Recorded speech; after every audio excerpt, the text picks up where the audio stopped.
అసలు రెడ్ సీలో ఏముంది?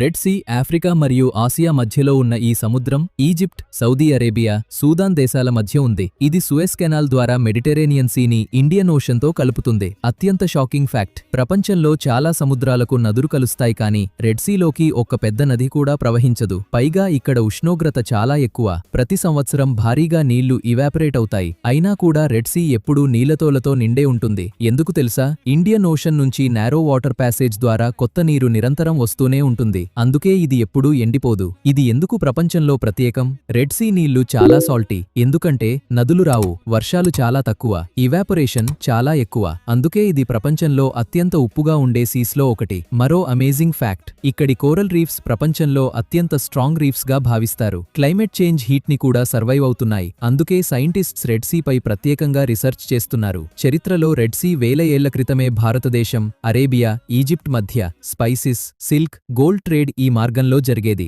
రోమన్స్ నుంచి అరబ్స్ వరకు అందరూ దీన్ని ప్రపంచ ట్రేడ్ హైవేగా ఉపయోగించారు. ఇప్పుడు ఎందుకు అంత ముఖ్యమైంది? ప్రపంచంలోని భారీ కార్గోషిప్స్, ఆయిల్ ట్యాంకర్స్ ఈ సముద్రం గుండా వెళ్తాయి. ప్రపంచ ట్రేడ్లో చాలా భాగం ఈ చిన్న సీ రూట్ పైనే ఆధారపడి ఉంది. ఇక్కడ ఏ సమస్య వచ్చినా ఆయిల్ ప్రైసెస్ నుంచి అమెజాన్ డెలివరీస్ వరకు ప్రభావం పడుతుంది. Mind blowing fact, red sea నిజానికి స్లోలీ ఒక పెద్ద ఓషన్గా మారుతోంది. ఎందుకంటే ఆఫ్రికా మరియు అరేబియా టెక్టోనిక్ ప్లేట్స్ నెమ్మదిగా దూరం అవుతున్నాయి. ఇలాంటి ప్రపంచ రహస్యాలు తెలుసుకోవాలంటే లైక్, షేర్, సబ్స్క్రైబ్ చేయండి.